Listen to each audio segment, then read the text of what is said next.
Disclaimer: none of these clips are mine. They all belong to the NFL. Please don't sue me. The ball is snapped. Russell Wilson has one final shot at beating the infamous Green Bay Packers. Defenders swarm him as he retreats to the west hash marks. At the last second, he launches a 39-yard prayer to the end zone, and madness breaks loose.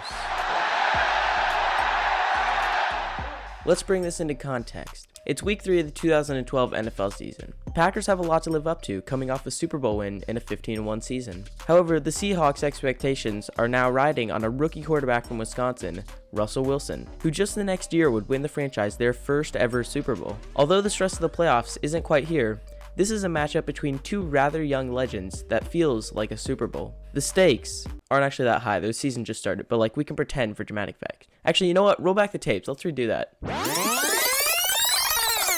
The stakes are high. You know what? No, this just sounds cliche now. Let's just move on. Forget I ever said anything. This week, however, was not the best time to hold an important matchup.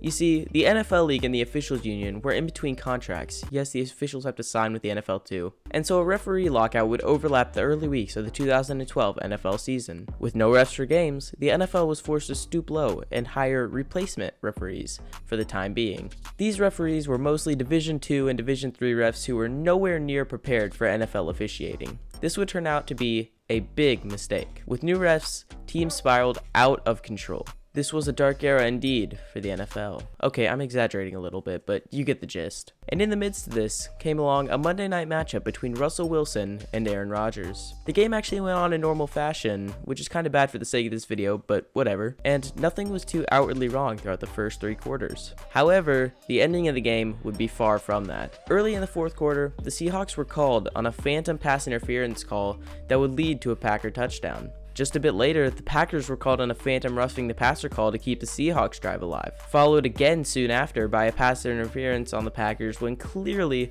the Seahawks wide receiver committed the penalty. You know the officiating is bad when the TV announcers are disagreeing on more than half your calls. However, this was just a red herring as to what would happen next. With 8 seconds left, the game on the line, Russell Wilson snaps the ball one final time. He goes right, but is met with Green Bay defenders. He goes left, and gives Golden Tate just enough time to get into the end zone and launches a Hail Mary. Time slows as the ball flies through the air. MD Jennings and Golden Tate line up to try and make a catch. Golden Tate blatantly shoves Sam Shields to the ground, but he's a cornerback, so he probably deserve it. The refs think as the ball descends into the crowd of players. Jennings and Tate jump, and the ball falls into the hands of... Come on, is this really a question? Maybe Tate steals possession though? Nope. I'm pretty sure Jennings still has it. Yeah, no. Pretty sure that's an interception, Lance. Nope. What? No, I'm gonna just call that a touchdown. But it's clearly an interception. No, that's a touchdown. Why are you doing this? Everyone but the Seahawks and Bears fans are gonna hate us. That's a touchdown. No, seriously. Lance easily called that a touchdown. I'm sorry. What? I mean, I guess I'll stay calm. They're new refs and it happened kind of quick. They'll just look at the replay and reverse the call. Simple. Deciding who wins the game on this call. After further review, the call on the field stands. Touchdown. Game is over. Maybe baseball isn't so bad after all.